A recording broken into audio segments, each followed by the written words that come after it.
The fans, they remain the cornerstone of the beautiful game, and the sport they watch and love will not change.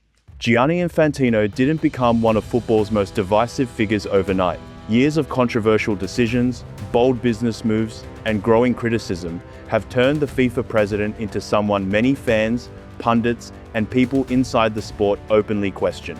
While some leaders end up with unfair reputations because of constant media attention, much of the criticism aimed at Infantino comes from choices he made himself. To many observers, he has built the image of a leader who puts business first, enjoys expanding his own influence, and often treats the world's biggest sport more like a commercial venture than a global game. Chill, relax. We work on everything. We try to solve everything. A major source of that criticism is his long-running effort to bring private investment deeper into football. For decades, FIFA followed a familiar model, earning revenue through television deals, sponsorship agreements, and ticket sales while keeping full ownership of its biggest competitions. Infantino pushed for a different approach. Rather than limiting FIFA's income to broadcasting and commercial rights, he explored the idea of selling a stake in the organization's most valuable tournament to outside investors. Do you want to apologize? Do you want to say something to them about this? Yes. Well, thanks. Thanks for that. Yes. First of all, I use the word Brit. You know that no Brit was arrested at the World Cup. So you offended the whole. So I offended, the Scots, the Welsh, and the Northern Irish. So I need to first apologize. The first serious attempt surfaced in 2018 when Infantino privately presented FIFA's ruling council with a confidential proposal reportedly valued at around $25 billion. The response from many inside the room was largely negative. The proposal quickly ran into resistance. UEFA, along with several of Europe's biggest clubs, questioned the lack of financial transparency and argued that too many important details were missing.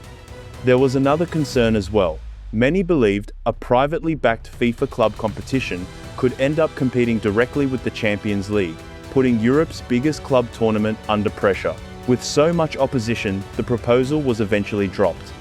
That setback didn't stop Infantino from revisiting the idea. Rather than walking away, FIFA returned with a different plan called FIFA Forward Enterprise. The project centered on creating a new commercial company with an estimated value of around $20 billion. This company would manage the commercial rights to FIFA's biggest events, including the Men's World Cup, the Women's World Cup, and the expanded Club World Cup. The strategy was to sell a 20% stake in that company to private equity investors in exchange for roughly $4.2 billion in upfront funding. To critics, it looked like FIFA was turning its biggest tournaments into investment assets. Even so, moving the plan forward depended on one key hurdle. Infantino still needed backing from FIFA's 211 member associations. To win enough support, FIFA reportedly offered a major financial incentive. Under the proposal, every national football association could receive a one-time payment estimated at between $20 and $40 million if the new structure was approved. The offer failed to convince everyone. UEFA's 55 member associations reportedly warned they would boycott the World Cup if the plan moved ahead, and even CONCACAF raised public concerns about how the process was being handled. Reports from The Times added another layer to the debate. According to the newspaper, some people were concerned that after leaving the FIFA presidency, Infantino could eventually take a senior position within FIFA Forward Enterprise. That possibility led critics to question whether the project could create future opportunities for the very person leading it. At the same time, frustration with Infantino was already growing because of the handling of the 2026 World Cup. One of the loudest complaints focused on ticket prices. Many supporters said attending matches had become far more expensive than at previous tournaments, with FIFA using dynamic pricing for certain ticket categories, allowing prices to rise and fall depending on demand. For many fans, the biggest issue was that regular supporters seemed to be getting pushed aside as prices climbed higher. Premium hospitality packages and high-end experiences appeared to receive far more attention, leaving lifelong fans feeling that attending matches was becoming less affordable. Other changes also sparked debate, including the introduction of halftime entertainment and scheduled hydration breaks. FIFA presented the breaks as a player safety measure, but some critics argued they also created extra opportunities for commercial broadcasts. To those critics, the matchday experience started to feel more focused on entertainment and business than tradition. They argued that the rhythm of football was being interrupted in ways that resembled other major sports built around television breaks. Infantino's ties with political leaders also became a regular topic of discussion, especially his relationship with Donald Trump. FIFA's decision to open a commercial office inside Trump Tower in New York was viewed by many as an unnecessary political statement rather than a football-related move. The criticism continued after Infantino missed the opening of a FIFA Congress while attending a diplomatic trip that included President Trump. He also drew attention for presenting Trump with FIFA's newly created Peace Prize, a decision that many observers questioned and others openly mocked, arguing it felt more political than connected to football or efforts to promote peace. The criticism didn't stop there. Some fans and commentators also pointed to FIFA's handling of Balogun's suspension, arguing that the delay, which allowed him to remain eligible for the match against Belgium, raised unnecessary questions.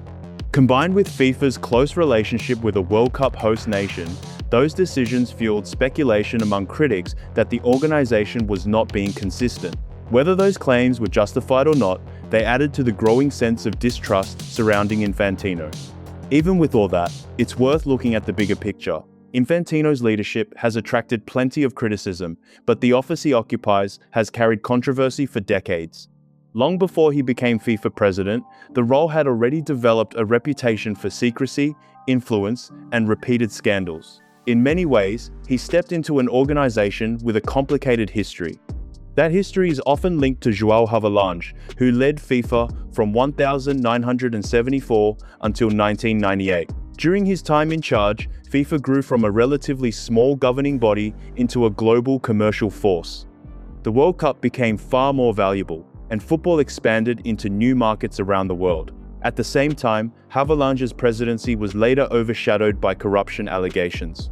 The ISL scandal revealed that Havelange and members of his family accepted millions of dollars in bribes from sports marketing companies in exchange for valuable World Cup television and commercial rights. The fallout from the scandal marked one of the lowest points in FIFA's history. It reinforced the belief among many fans and observers that football's governing body lacked transparency and operated behind closed doors. When João Havelange left the presidency in 1998, his longtime ally Sepp Blatter succeeded him and quickly established himself as a highly effective political strategist. Blatter recognized an important feature of FIFA's election system. Every member association, whether it represented a global football giant like Brazil or a much smaller nation, had the same voting power with one vote each. That gave smaller associations a significant role in deciding who led the organization. To strengthen his support, Blatter expanded FIFA development funding across Africa, Asia, the Caribbean, and Oceania. Critics argued that these financial programs helped build a dependable voting base that continued backing him, even as corruption allegations involving FIFA became more frequent. The turning point came in 2015, when years of controversy caught up with FIFA. US authorities launched one of the largest corruption investigations ever seen in sport, targeting senior figures within the organization. In a series of widely reported early morning raids at Zurich's Baurau-Lac Hotel, several FIFA officials were arrested as prosecutors announced charges that included racketeering, wire fraud, and alleged bribery involving media rights, sponsorship agreements, and tournament hosting. The pressure soon reached Sepp Blatter himself. After an internal ethics investigation examined a controversial payment made to former UEFA president Michel Platini, Blatter was suspended and later banned from football activities. The scandal pushed FIFA into what many described as the most serious credibility crisis in its history.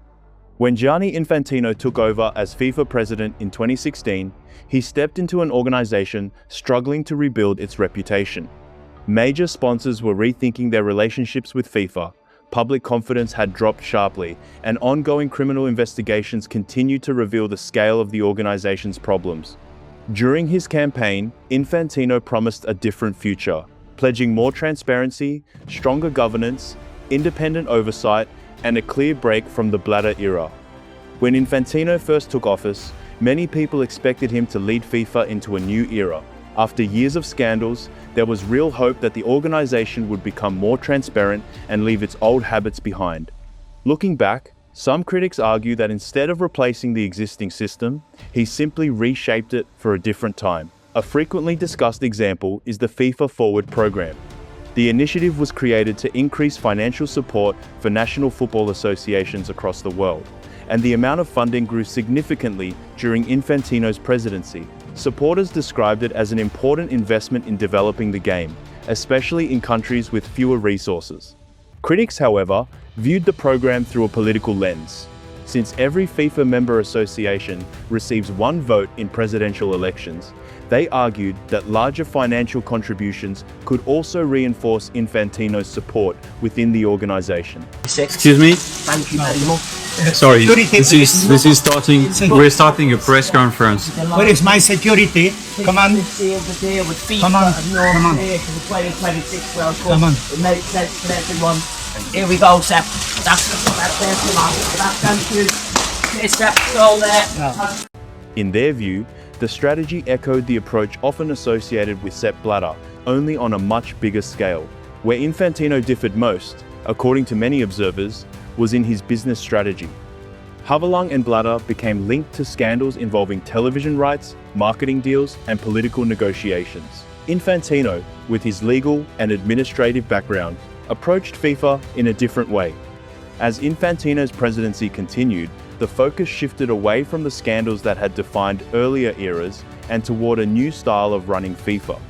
Instead of allegations centered on secret payments or marketing companies, the conversation increasingly revolved around private equity proposals, multi-billion-dollar commercial restructurings, dynamic ticket pricing, expanded tournaments, and new revenue strategies, with a stronger corporate focus.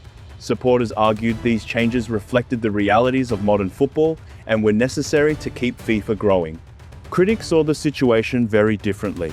In their view, the underlying system had not really changed. They argued that the methods were different, but the objective remained much the same.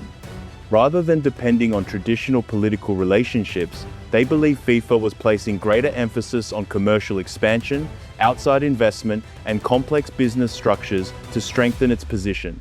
That contrast in opinion helps explain why Infantino remains such a divisive figure among football fans.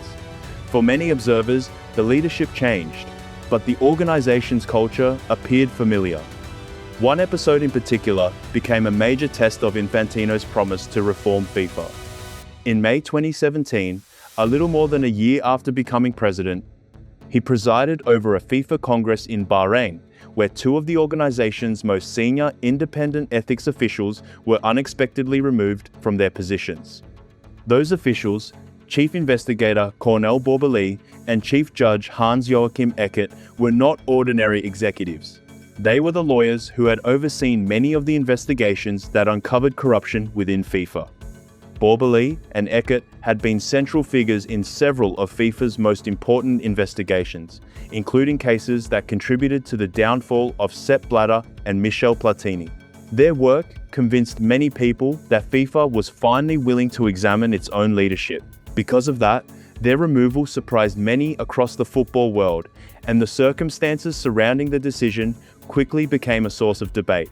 Reports at the time said Borbeli's team was reviewing several ethics complaints involving Infantino himself.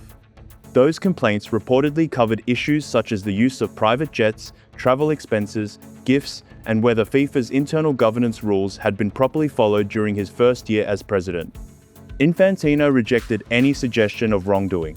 Even so, many observers questioned whether removing the officials responsible for investigating senior FIFA leaders created the appearance of a conflict of interest. After leaving his position, Borbeli publicly criticized the decision instead of quietly moving on.